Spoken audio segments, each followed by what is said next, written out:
Políticas corruptas y pésima administración financiera definen la crisis bancaria de 1999, que obligó al cierre del 70% de las instituciones financieras del país. Miles de personas quedaron en la calle, muchas murieron, en unos casos por la falta de dinero para atender su salud, en otras por la impresión de encontrarse al final de sus días en la miseria. Todo esto luego de una vida de esfuerzos y, por qué no decir, sacrificio. ¿Cómo se originó? ¿Quiénes son sus responsables? ¿Quiénes encubrieron este verdadero atraco? Contrapunto hoy le recuerda al país un atraco que, reiteramos, no debe quedar en la desmemoria. Nos acompaña Juan Falconi Puig, ex superintendente de bancos. Julio Oleas Montalvo, analista económico. Iniciamos. En la década de los 90, Ecuador sufrió la peor crisis bancaria de su historia. La caída de los dos bancos más grandes del país y posteriormente el resto, entre ellos Filambanco y el Banco del Progreso, sin duda que perjudicó a millones de ecuatorianos. Históricamente, Ecuador fue un país con una gran inequidad social, bajo desarrollo del capital humano, economía subdesarrollada y una inestabilidad política muy fuerte. En 1999 y 2000, el sistema financiero nacional fue afectado por el cierre o transferencia al Estado de más de la mitad de los principales bancos del país. Ecuador vivió una vertiginosa expansión del desempleo, el subempleo y la pobreza. La tasa de desempleo ascendió en las tres principales ciudades del país del 8% en 1998 al 17% a mediados de 1999, mientras la pobreza urbana pasó del 36% al 65%. La crisis produjo también una masiva migración internacional. Se estima que al menos 700.000 ecuatorianos dejaron el país a partir de 1998. En noviembre de 1998, el principal banco del país, Filambanco, presenta problemas no solamente de liquidez sino de solvencia, y el gobierno de Yamil Mahuad, en un intento de evitar una quiebra sistémica, decide iniciar un salvataje e intervenir el banco. Contesten una persona, pero es que alguien debe de haber. La decisión de la intervención del Filambanco le costó al Estado ecuatoriano 740 millones de dólares, añadiéndole 40 millones en créditos entregados a los bancos de préstamos, Tungurahua y Finagro, que para ese momento presentaban problemas de solvencia.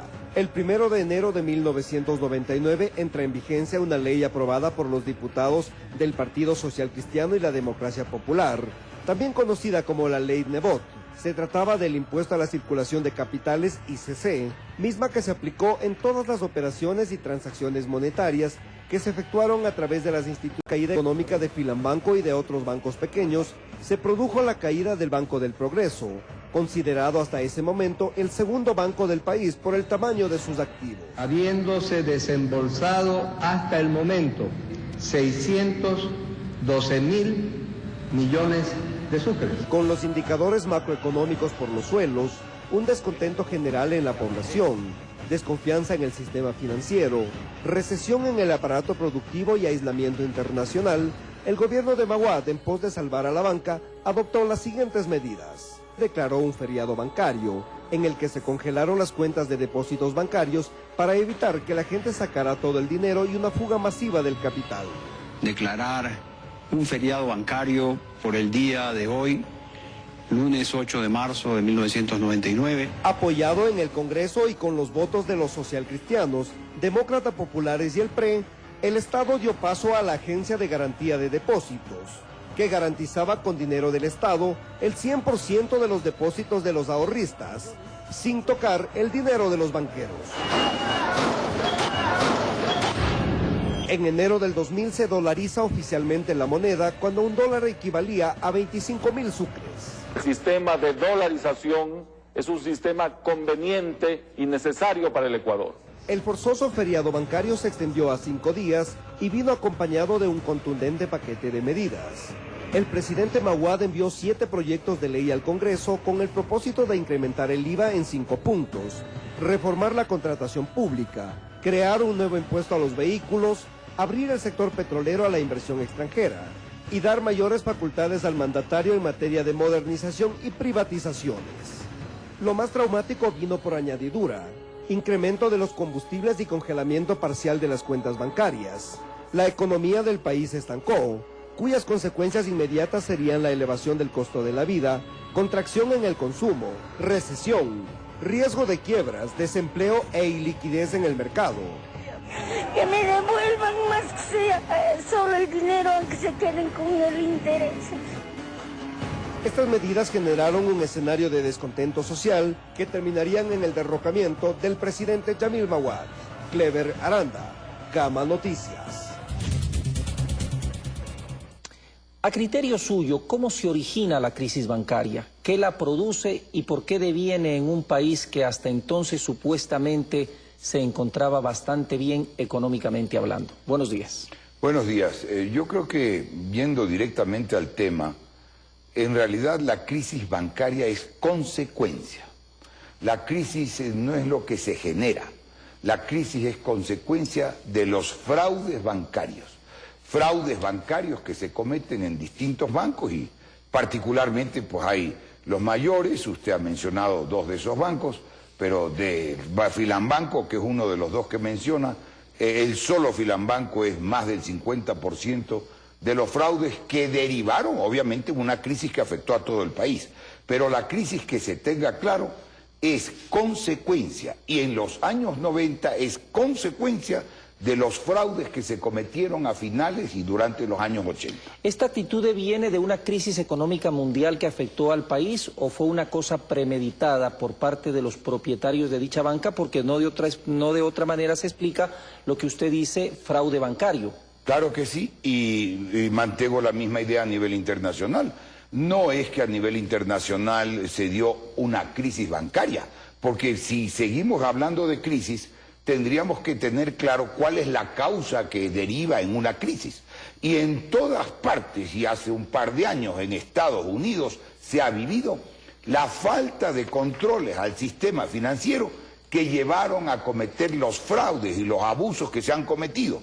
El último y el más escandaloso caso célebre que está haciendo materia de juicios en Estados Unidos, el de Madoff, ¿verdad? Entonces, eso se regó por Latinoamérica. Y decía un chileno, para ir centrando el tema, esto es un programa con un tiempo limitado, decía un chileno, amigo mío, expresidente del Instituto Iberoamericano de Derecho Procesal, a propósito de la reforma judicial chilena y la lentitud de la justicia.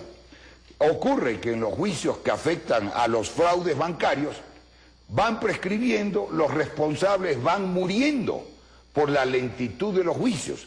Pero a eso agrego yo, porque es realmente clamoroso y de mayor razón en países pobres, aunque es clamoroso en cualquier parte, que si esto va ocurriendo, que es una realidad, no habría por qué permitir que los hijos de esos banqueros que han cometido todos esos fraudes hereden la plata de los depositantes y del Estado.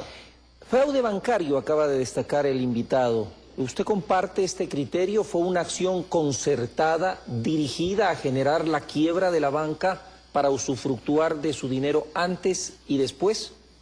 Bueno, no sé si, buenos días, no sé si es que haya sido un proceso concertado, pero los resultados llevan a lo mismo.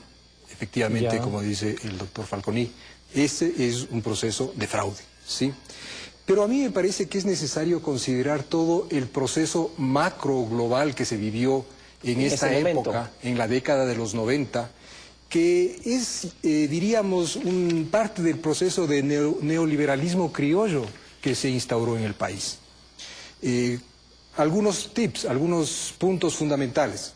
La Ley de Régimen Monetario de 1992, que le convierte al Banco Central en la misma institución primitiva de 1927, la Ley General de Instituciones del Sistema Financiero, que fue la base con la que se pudo expandir como hongos en invierno la cantidad de bancos, que pasaron de 18 bancos del año 94 a 41 bancos en el año 96, cuando comenzó la crisis.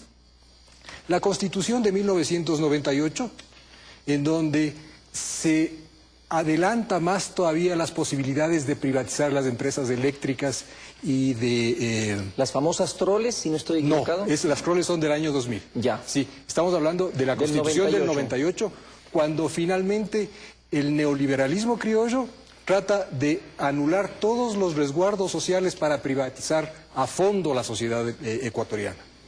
Luego tenemos esta famosa ley de reordenamiento en materia económica en el área financiera, que se llamó un monstruo jurídico que se inventó entre noviembre y diciembre del año 98, y a los 2 días de promulgado en el registro oficial, Filambanco ingresó en saneamiento. Luego tenemos, 4 meses después, el feriado bancario, ominoso, y finalmente la dolarización el 9 de enero del 2000. Este es un proceso entonces. Ya. Algo que siempre se han preguntado muchas personas, yo entre ellas, si tener bancos en este país era tan buen negocio, ¿por qué devino en la quiebra de todos? ¿No era mejor mantener un sistema bancario sólido y usufructuar de la economía del país? Esa es una buena pregunta. Es una buena pregunta y yo creo que se la ha tratado muy poco.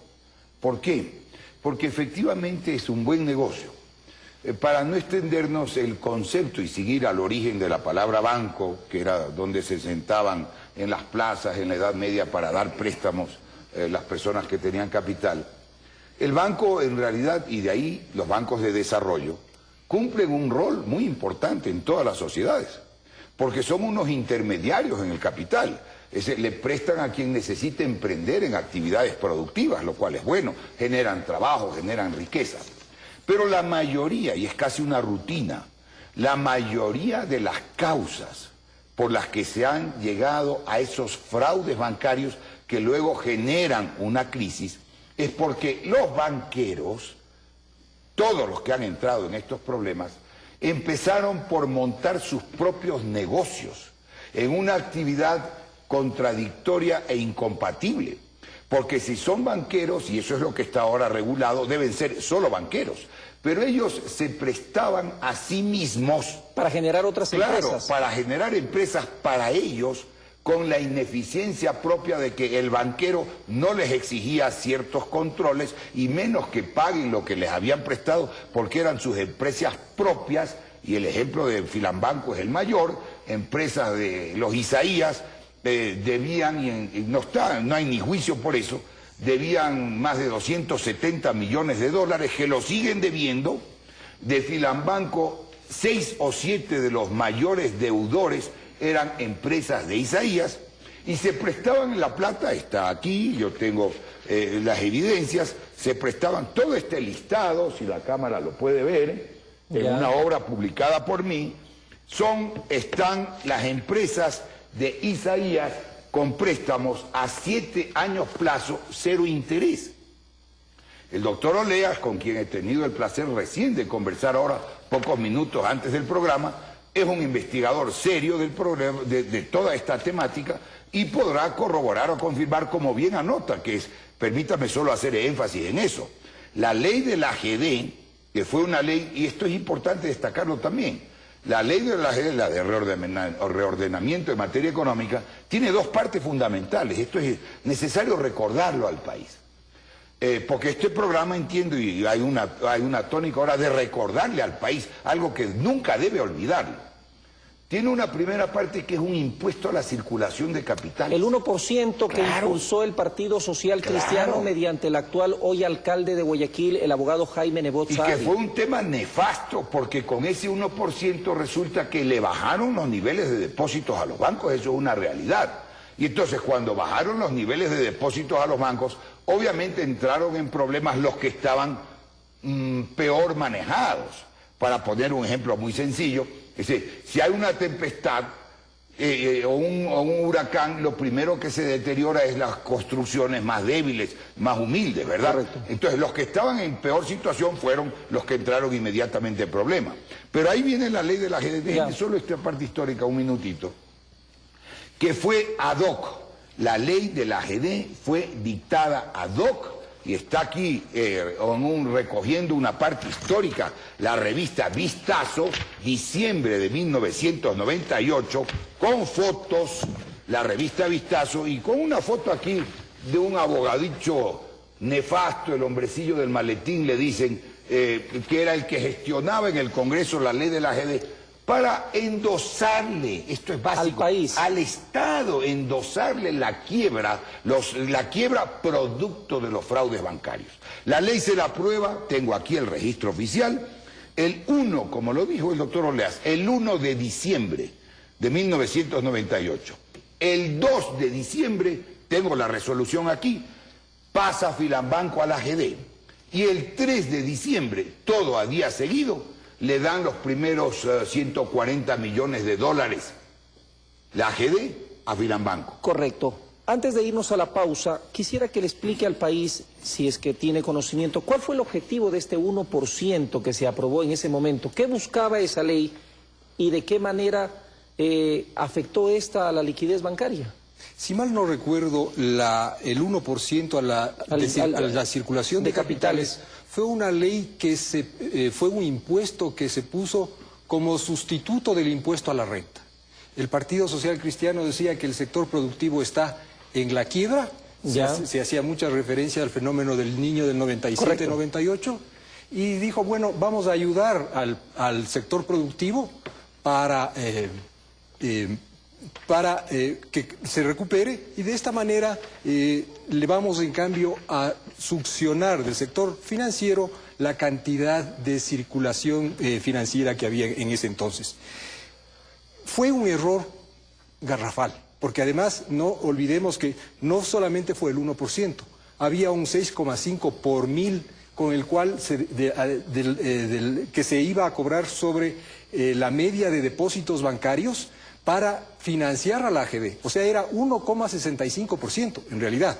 Esto tuvo por efecto inmediato reducir los depósitos bancarios entre diciembre del año 98 y marzo del 99 en 42% deflactado por el IPCU. Es decir, los que estaban mal recibieron el golpe de gracia, diciéndolo morochamente. Creo que es un buen símil y estábamos listos para el feriado.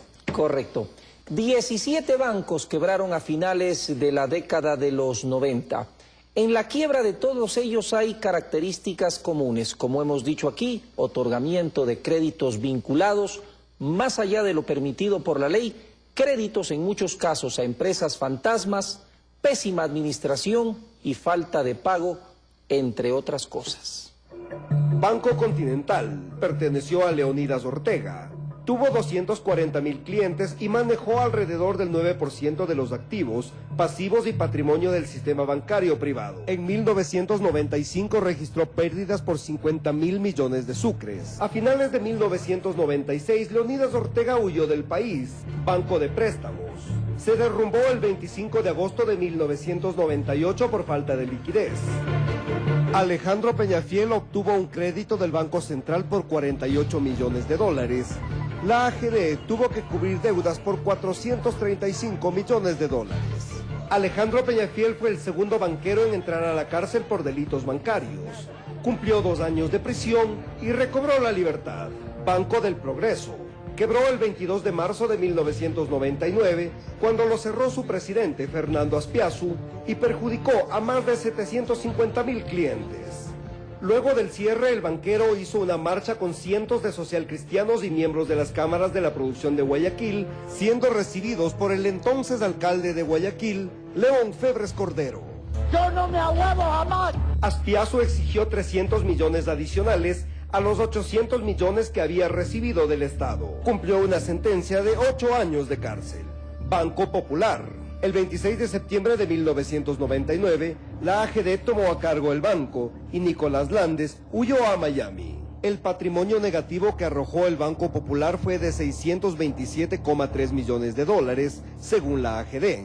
El Banco Pichincha compró los activos del Banco Popular en 65 millones de dólares.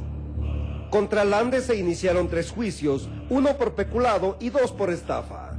Filambanco, banco de propiedad de los hermanos Roberto y William Isaías. Ante su inminente quiebra, el Estado decidió otorgarle préstamos de liquidez por un monto de 740 millones de dólares en principio, operación que desestabilizó la economía. Al no poder devolver los préstamos de liquidez, Filambanco pasó a ser la primera institución en ingresar a la Agencia de Garantía de Depósitos al siguiente día de haber sido creada, Banco de la SUAY. El cierre de esta entidad bancaria ocurrió el 18 de enero de 1999. Carlos Miranda, presidente del directorio, y funcionarios de la entidad afrontan un proceso penal por peculado. Su mayor problema fue que el 58% del crédito se concentró en 100 deudores únicos. Banco del Tungurahua pasó a saneamiento el 30 de diciembre de 1998. Las acciones estuvieron repartidas entre 487 personas. Banco Unión. Los principales directivos fueron Roberto Vaquerizo Valenzuela y Washington Álvarez Valenzuela. En 2004, el Tribunal Constitucional acogió un amparo de la empresa Bacres, de propiedad de la familia de Roberto Vaquerizo, para la devolución de la propiedad localizada en San Borondón, Bancomex. Los accionistas principales eran la familia Ceballos Balda.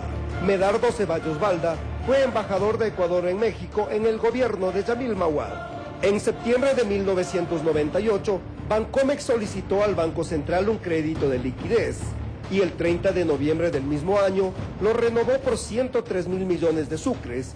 Como no pudo cancelarlo, el 29 de enero de 1999 pidió otra ampliación hasta el 15 de abril, en la que se sometió a reestructuración. Solbanco cayó cuando el programa de vivienda Un Solo Toque se paralizó tras la caída de Atalabucarán. En ese programa se invirtió 70 mil millones de sucres, un monto casi igual a su patrimonio. Banco de los Andes fue intervenido por la superintendencia después de atravesar un sinnúmero de problemas financieros. El almirante retirado Guillermo Dueñas fue su titular.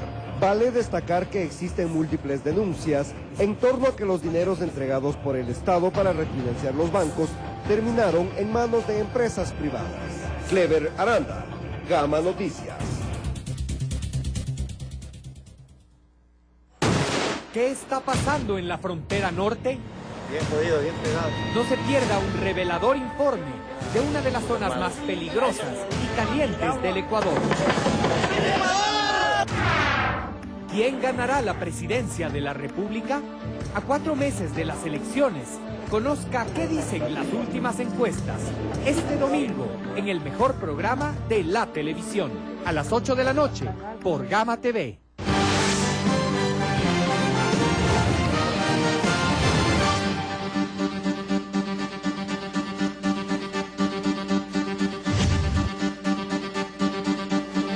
Tras la declaratoria de la quiebra de Filambanco, el Estado le prestó en ese momento alrededor de 600 millones de dólares. Dinero que pese a las acciones legales emprendidas hasta ahora no se recupera. Es más, muchos dicen que en el colmo del cinismo, sus expropietarios mantienen el reclamo de una alta suma que se conoce como el vuelto.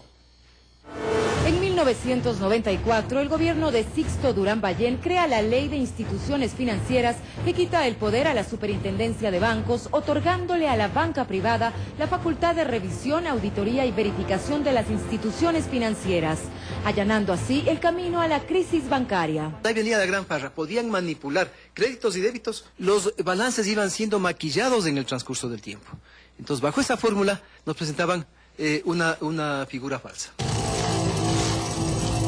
Luego vino la dolarización. El valor del dólar pasó de 5 a 25 mil sucres. Los bancos beneficiados con el tipo de cambio, con créditos falsos y sin mayores controles, hicieron de las suyas.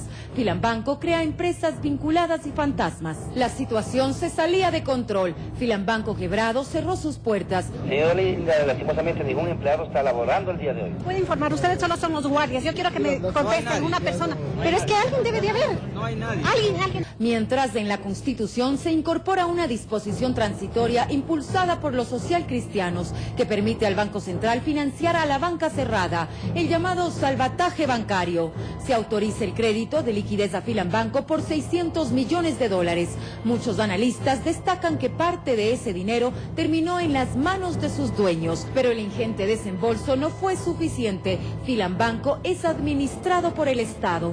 Para enfrentar la cada vez más aguda crisis, se crea la Agencia de Garantía de Depósitos, con la supuesta intención de garantizar los ahorros de los ecuatorianos. Manejados por los mismos banqueros.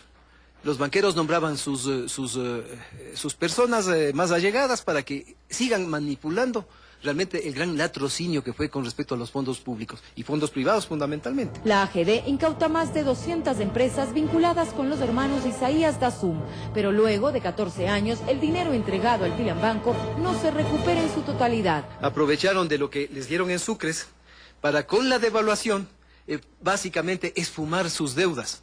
Como aparecían ellos mismos con créditos vinculados, se habían dado plata. Si es que se dieron a 5.600 sucres el dólar y después tenían que pagar a 25, estaban pagando la quinta parte. La Comisión Anticorrupción inició 67 juicios contra banqueros y dueños de financieras. Solo 3 fueron declarados culpables. Nicolás Landes, exgerente del Banco Popular, Alejandro Peñafiel, expropietario del Banco de Préstamos, y Fernando Aspiazu, exdueño del Banco del Progreso. Los demás, bien gracias. Los mercachifles vivían, lógicamente, del dinero que habían ofrecido estos banqueros corruptos y, lógicamente, demostraba lo que la justicia era en determinado momento a favor de los que más plata ponían para efectos de la corrupción. Roberto y William Isaías salieron del país con destino a Estados Unidos el 1 de junio de 2000. En 2002, sus nombres fueron incluidos en la lista de prófugos buscados por la Interpol. Luego de 12 años de iniciado el proceso, recién el pasado 11 de abril, la Corte Nacional de Justicia los condenó a 8 años de prisión por el delito de peculado general. Hemos resuelto este caso que ha sido de interés nacional. Está dispuesto a que se giren las correspondientes órdenes de captura. Ahora, con una sentencia en firme y sobre la base legal, el Estado ha dicho que impulsará su extradición. Marcela Holguín, Gama Noticias. Continuamos. Usted ha sido uno de los principales, si no el principal crítico del tema de Filambanco. ¿Podríamos contarle al país de manera rápida cómo fue esta situación en la cual una de las mayores instituciones financieras del país quebró, pasó a manos del Estado y hoy aún las deudas permanecen impagas pese a que sus expropietarios, como vimos en el reportaje, exigen el vuelto? Claro, bueno, es el nivel de audacia, el nivel de cinismo que se ha manejado en todos estos sectores y no son los únicos. El caso de Filambanco efectivamente es cuantioso. Yo le voy a dar una breve reseña exhibiendo a la cámara y le voy a dejar esta información para que quede ahí, repose aquí en su poder o en poder del canal, los préstamos que recibió Filambanco del Estado ecuatoriano. En diciembre 3, al día siguiente que pasó a la AGD, en el 98, 140 millones. 28 de diciembre, o sea, 25 días después, 400 millones. 2 de febrero, 100 millones. 2 de febrero, 176 millones. Y en mayo del 2001, 300 millones Estamos hablando en total, ya de una vez que tiene ahí... 1.116 millones. De dólares. De dólares, dados por el Estado. Y aquí vale porque todo esto es novedad, o no sé si tenemos este documento a la mano. Hay un certificado del Banco Central que dice cómo se pagó, porque ha sido, y perdóneseme la expresión, pero es una expresión popular y que la va a tener claro todo el país, una cantaleta que pagaron los créditos de liquidez. Pero el entonces gerente general del Banco Central, el economista Leopoldo Báez, tengo el documento, certifica que con esta plata, con esos bonos del Estado y con renovaciones, se pagaron los créditos de liquidez cuando el banco ya era estatal, ya estaba en manos de la AGD. O sea, se pasó una plata de un bolsillo oficial al otro. No es que pagaron los Isaías con sus propios recursos como estaban obligados a pagar. Una cosa que no entiendo y para que no vayamos adelante, usted señala según sus cifras que se le entregó 1.116 millones de dólares. ¿Cómo es posible que con la entrega de tanto dinero no se pudo tapar ese hueco? Por la magnitud del hueco, porque ahora voy a por todo lo que tienen que responder. Le explico en 2 palabras, vamos. Claro. Ahí está la contrapartida. Pérdidas a diciembre del 98, solo pérdidas a diciembre del 98. Estamos hablando de Filambanco. De Filambanco, solo de Filambanco.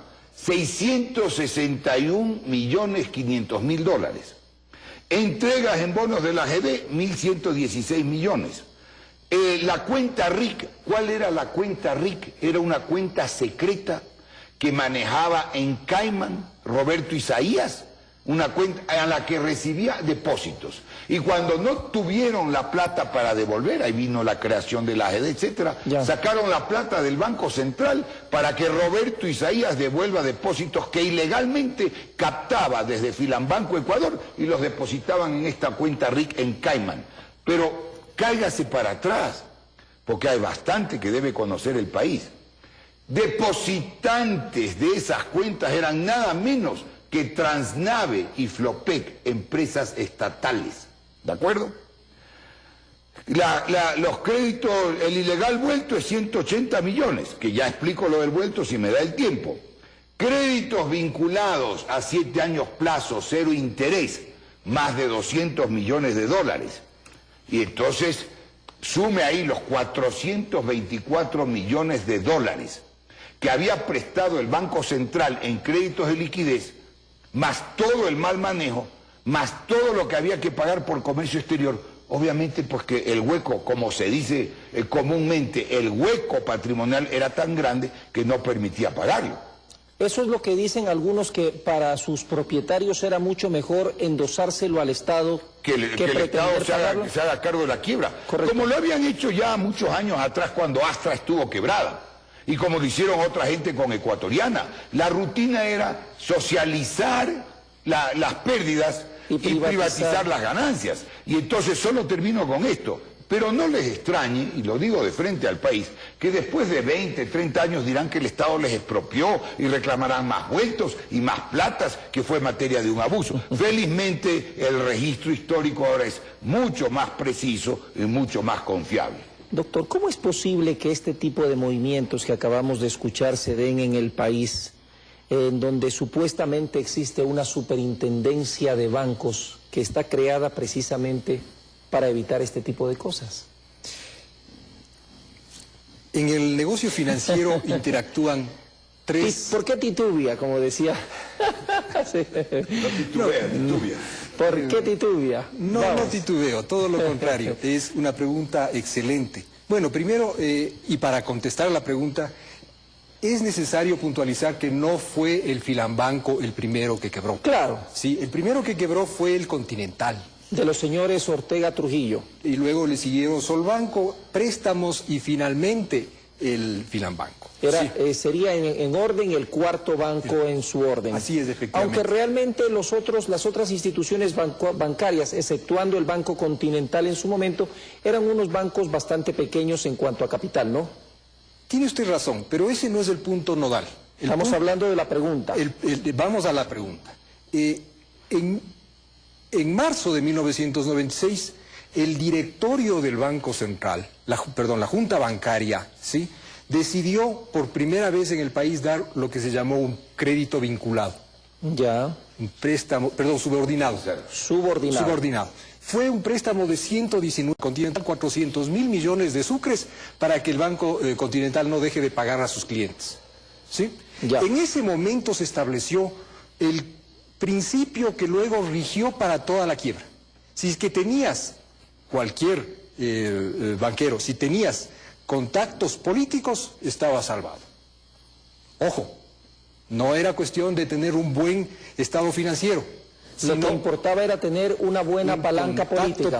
Y vamos entonces más todavía a contestar su pregunta. Aquí se genera lo que se llama en economía riesgo moral.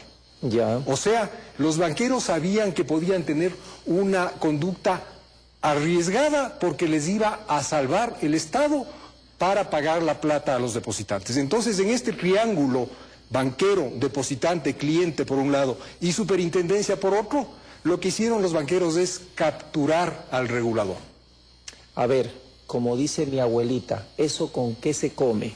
¿Capturar a quién? A la superintendencia de bancos. Hablemoslo pedagógicamente, a la superintendencia. ¿Sí? Correcto. Entonces captaron para sí la superintendencia. Captaron para sí la superintendencia. Quien estaba al frente de ella era obviamente una persona afín a la banca, para decirlo de alguna manera. El año 95, Mauro Intriago Dum. El año 96, John Dum Barreiro. El año 97, José Morillo. El año 98, Jorge Egas Peña. El año 99, Jorge Guzmán Ortega. En buen romance. Todos empleados del sector financiero. En buen romance pusieron al ratón a cuidar el queso. Usted lo ha dicho, no yo.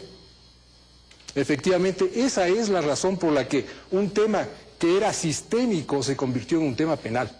Sí, un tema doloso y en un tema que nos llevó a la quiebra a muchos ecuatorianos, y en el año 99 salieron de este país entre 300.000 y 500.000 personas escapando de la crisis. Eso es un crimen nacional. Volvamos al tema de Filambanco. El tema del vuelto quedó pendiente, ¿no? ¿Cómo no? Que es relativamente complejo, pero trataré de hacer el máximo esfuerzo de claridad. Y permítame solo retomar la última parte de lo que ha dicho el doctor Orleas para corroborar, porque yo lo he repetido insistentemente, sobre todo cuando asumí la superintendencia de bancos, que si la superintendencia de bancos hubiera cumplido su rol de control y de prevención, no se había producido los fraudes que llevaron a la crisis, o no en esa magnitud. Y por eso yo en esta obra que es mía, este es el logotipo de la superintendencia de bancos. Con los colores Claro, un gallo con los colores de Filambanco, porque es el más grave. Un gallo que supuestamente era la alerta temprana. Eso está en los membretes de la superintendencia de bancos. Este es, obviamente, un piñón industrial partido, quebrado, ¿verdad?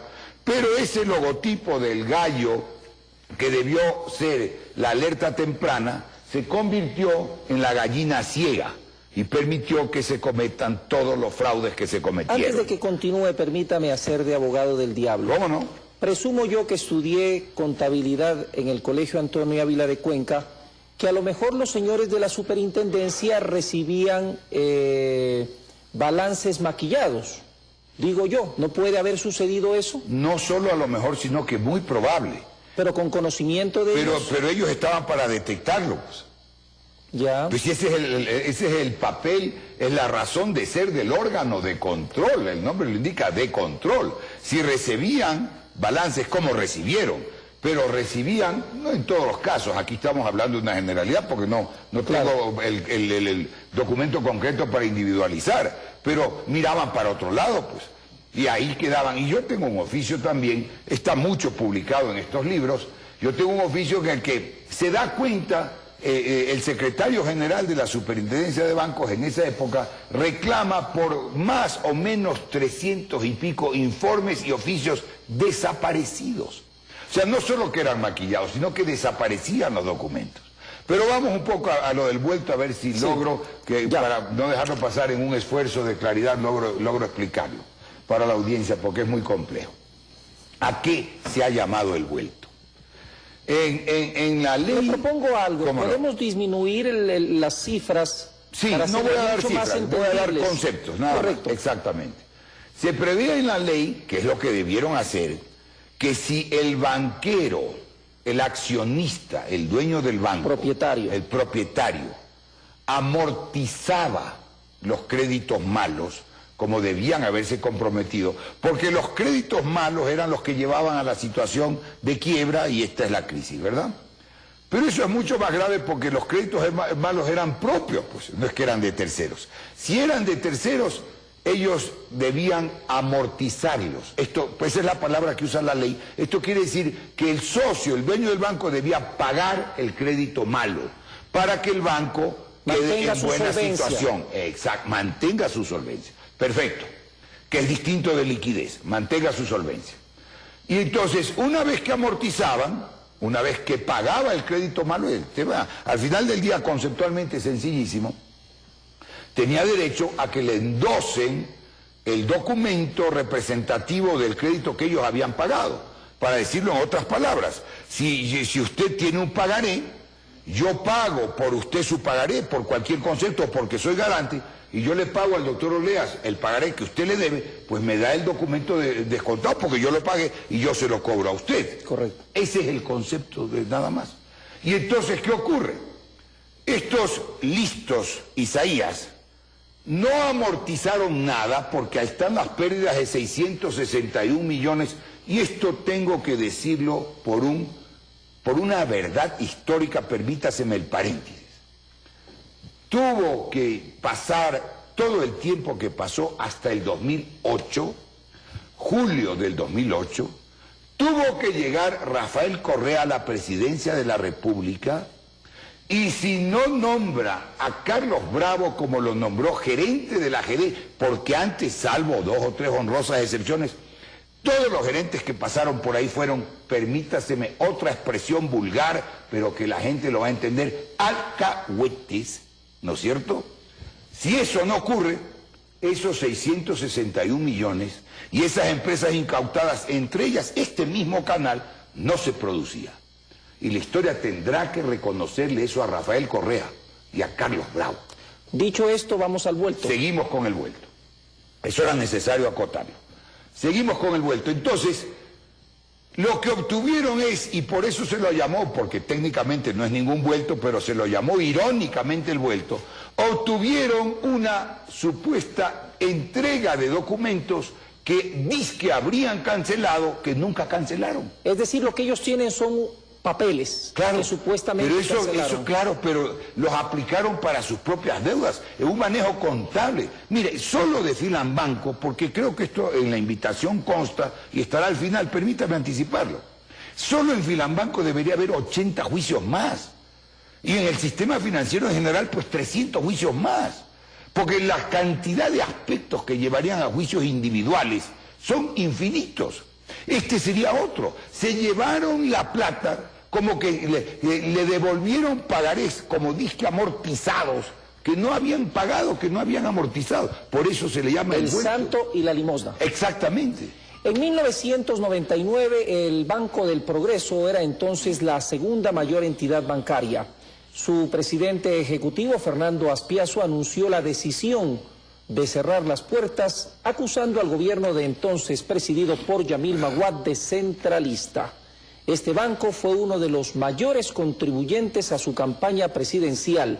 Un gobierno que, vale la pena destacar, contó con el apoyo de diversos funcionarios, todos ellos del sector bancario, entre ellos el actual candidato presidencial de Creo, el banquero Guillermo Lasso.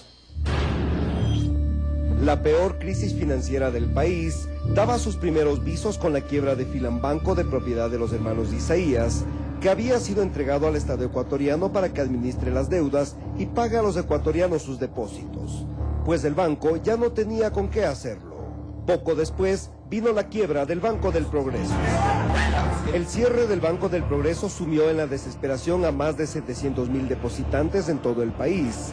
Las investigaciones determinaron que parte del dinero de los depositantes fue a parar en empresas relacionadas con el mismo banco, que obtuvieron créditos sin el necesario respaldo y que no pudieron pagar. El titular del banco, Fernando Azpiazu, responsabilizó al centralismo de ser el culpable del manejo financiero, cuando la crisis se produjo por los millonarios créditos entregados a sus propias empresas. Azpiazu confesó que había aportado con $3 millones a la campaña presidencial de Yamil Maguad y que otros banqueros habían hecho lo mismo. Yamil Maguad, Juan José Pons y Ramón Yulí le pidieron una contribución que estuviera al nivel de otras donaciones hechas por Álvaro Guerrero, Fidelegas, Guillermo Lasso, Nicolás Landes, Roberto Vaquerizo, Danilo Carrera y Medardo Ceballos, todos de ellos banqueros. Yulí mostró cuentas y cheques a quienes se pagó con el aporte de Azpiazu, en el que se indica claramente dónde se gastaron los $3.100.000 que el doctor Azpiazu nos entregó. Así empezó una quiebra en serie de bancos, sumiendo al país en una profunda crisis. Poco después empezó el feriado bancario y el congelamiento de depósitos. Se vivían momentos de total incertidumbre. Se había decretado un feriado bancario. Las puertas de los bancos estaban cerradas y estos no atendían al público. 4 días después, el jueves 11 de marzo, el gobierno decidió congelar el dinero de la gente en los bancos. Nunca antes se había tomado una medida igual. El dólar se disparó provocando hiperinflación. El sucre, nuestra moneda, ya no valía nada. Clever Aranda, Gama Noticias.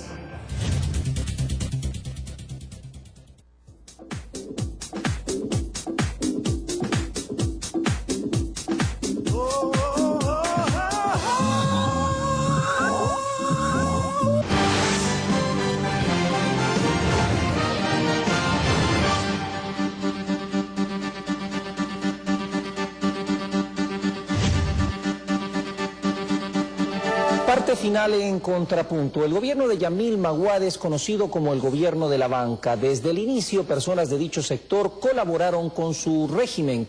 A muchos de ellos se les atribuye la responsabilidad de la crisis bancaria, en unos casos por acción y en otros, desgraciadamente, por omisión. 1998, Ecuador atraviesa su peor crisis financiera de la historia. Hiperinflación, tasas de interés que superan el 100% anual, un sucre devaluado y la falta de liquidez del mercado. La economía se hunde. Fueron los detonantes que llevaron al gobierno del entonces presidente Yamil Maguad a declarar el feriado bancario. A fin de preservar la estabilidad de la reserva bancaria, limitar los retiros que podrían efectuarse en el sistema financiero nacional, evitar que se presione más sobre la divisa y que continúe el incremento de los precios de los productos.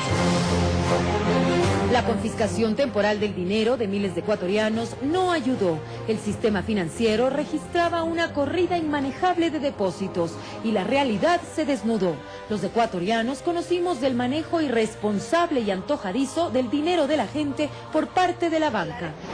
Que el banco no me da esta plata y el banco no me da mi rédito. ¿Con qué vivo? ¿Con qué como? La falta de liquidez en el sistema bancario era la constante, pese a los anuncios que intentaban desmentir una realidad por demás evidente. El Banco del Progreso tiene una situación de total solidez, de amplísima liquidez.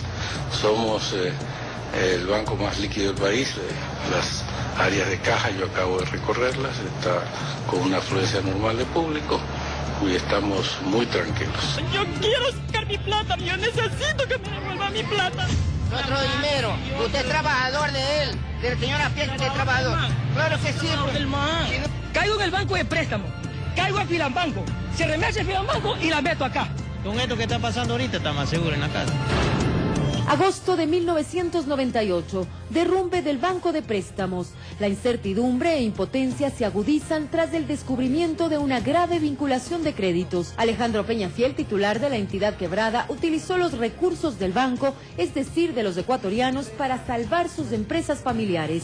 Su caso fue el de muchos. El pueblo quiere plata, doctor Aspiazu, no quiere promesas. El Banco del Progreso, con 750.000 clientes, se declara insolvente, lo que generó la marcha de los Crespones Negros, que derivó en la alcaldía de Guayaquil. Entre el 8 y el 12 de marzo de 1999, los ecuatorianos se encontraron con los bancos cerrados, afrontando el congelamiento total o parcial de sus depósitos en aplicación del decreto 685.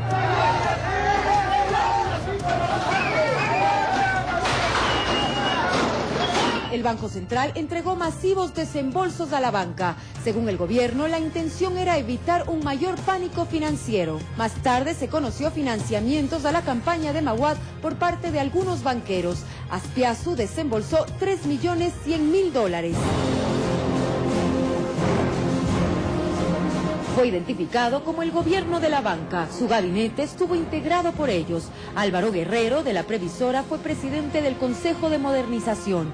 Fernando Guerrero, de la misma entidad, estuvo al frente del Banco Central. Medardo Ceballos Valda, de Bancomex, fue embajador en México. Ana Lucía Armijos, de la Asociación de Bancos Privados, fue designada como ministra de Gobierno y luego de Finanzas. Y Guillermo Lazo, del Banco de Guayaquil, fue gobernador del Guayas y más tarde se convirtió en el superministro de Economía. Es necesario que todos compartamos la carga y todos aportemos, Marcela Holguín, Gama Noticias. Nos hemos centrado mayormente hasta el momento en el tema de Filambanco, hemos tocado tangencialmente el tema de Banco Continental, acabamos de presentar el tema del Banco del Progreso.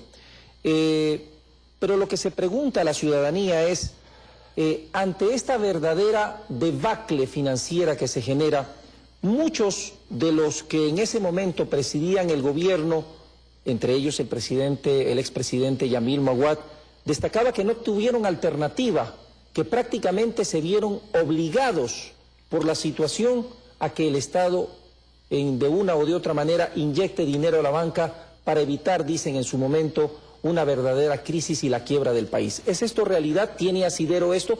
De hecho, le recuerdo que el expresidente Yamil Maguad hace unos cuantos meses dijo lo mismo y le pidió en ese momento perdón al país. De ninguna manera, señor Ochoa. Había muchas otras formas de resolver la crisis de manera mucho más buena, más apropiada para los depositantes. Lo que se puso en este caso por delante es el derecho de los banqueros. Es decir, visto conceptualmente, este es un tema de estructura de derechos de propiedad mal concebida. El Estado debía garantizar el derecho de los depositantes. No lo hizo. Y para no hacerlo es crucial de nuevo referirnos a esta ley de la AGB. Correcto. ¿Sí? La ley de la AGB tuvo la virtud para los banqueros, para este grupo de banqueros dolosos, de eliminar de la legislación ecuatoriana el capítulo 3º, título 11 de la Ley General de Instituciones del Sistema Financiero, que tenía la forma muy clara de sanear entidades financieras en problemas, incluso si se trataba de una crisis sistémica.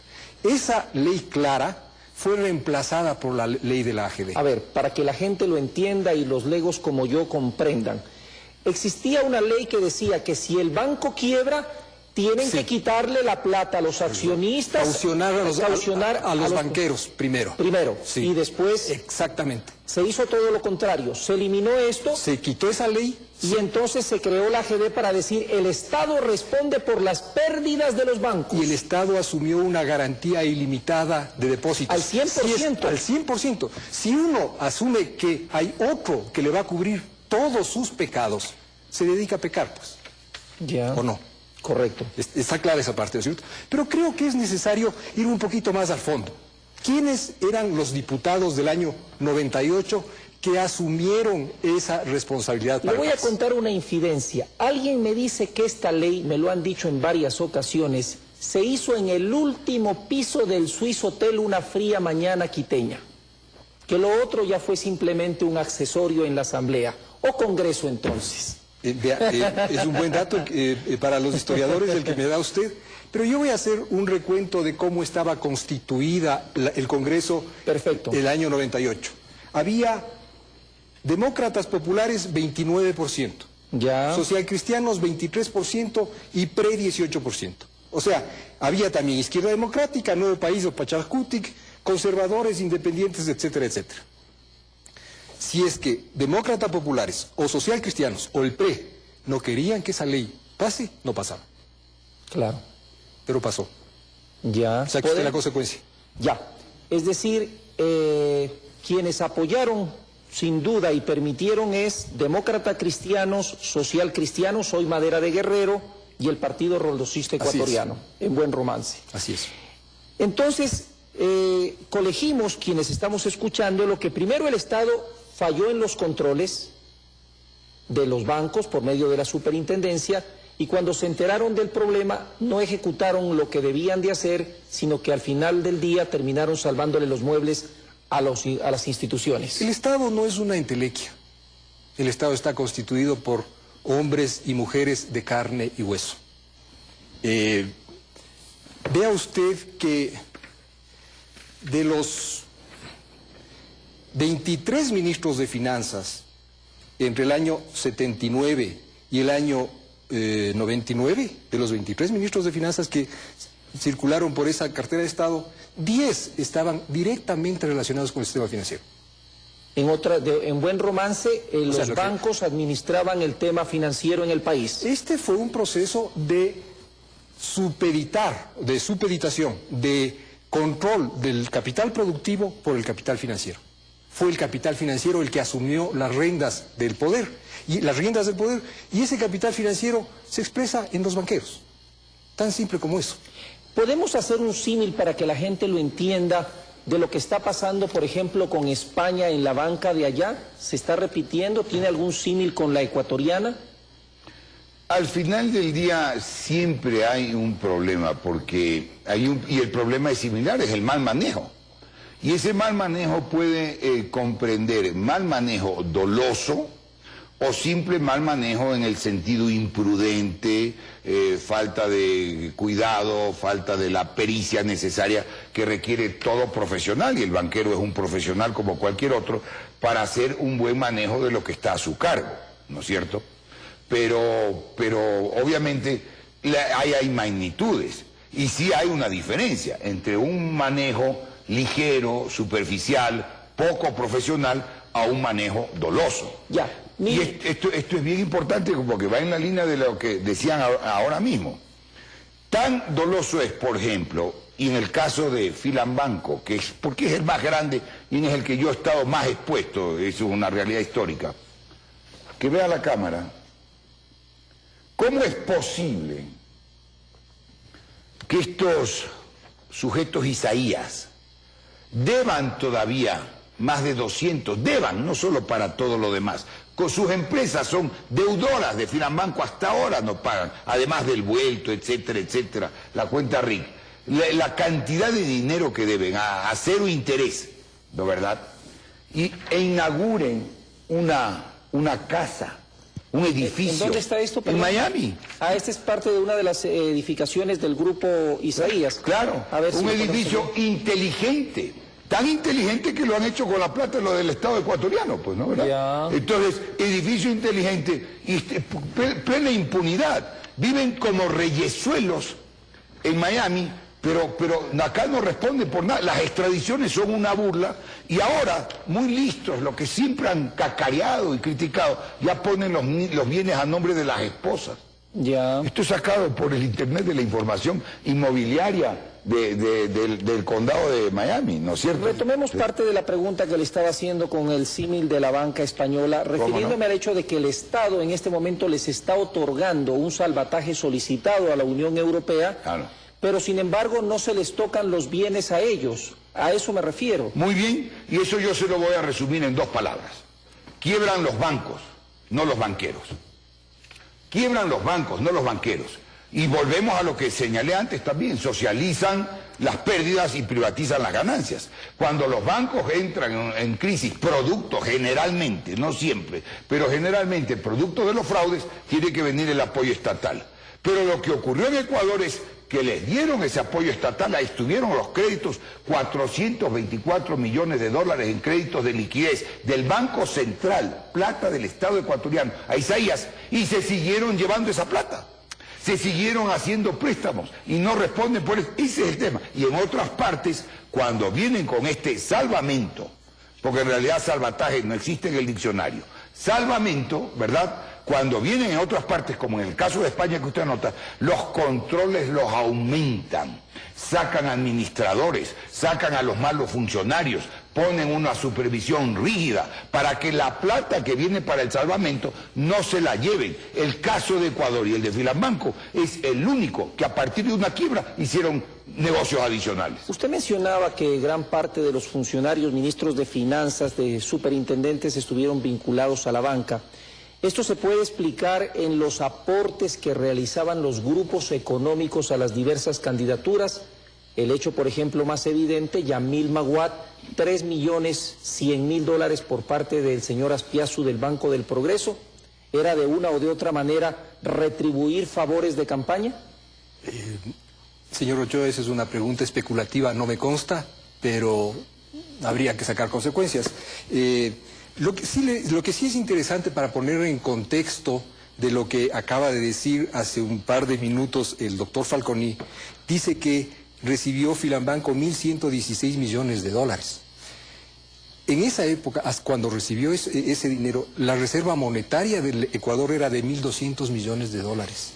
Dese usted cuenta de esa cantidad. Solo nos quedaron 4 millones en la reserva. No, bueno, esto es un flujo financiero. Hay un juego entre flujos y stocks que es un poco más complejo. Pero, retomando el tema de cómo llegamos a esto. Llegamos a esto, insisto, y ese fue el motivo de mi primera intervención, en un proceso de neoliberalismo criollo. El año 92, unos prestantes economistas que trabajaron para el arquitecto Durán Ballén se inventaron un ancla nominal. ¿En qué consistía esto? Le hicieron sobredisparar al tipo de cambio, al sucre, que estaba costando como 1.500, 1.700 y le pusieron en 2.000 sucres por dólar. ¿Para qué fin? Para aquietar las expectativas inflacionarias. Ahí tenemos un mecanismo de ajuste macroeconómico que se llamó entre el tipo de cambio, la tasa de interés y la inflación, ¿sí? El tipo de cambio podían manipular en las mesas de dinero y de cambios del Banco Central.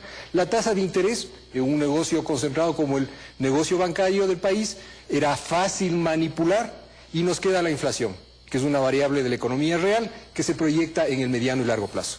Este escenario marcó las condiciones para que el sistema financiero no sea un intermediador de ahorro para la inversión, sino un juego de ruleta y un juego de casino el que se organizó. Nos quedan 30 segundos. Quisiera una respuesta en torno a por qué, a pesar de todas las evidencias que existen, de todo lo que se ha dicho, de las cuentas que se han hecho, por qué aún existe impunidad en muchos de estos casos.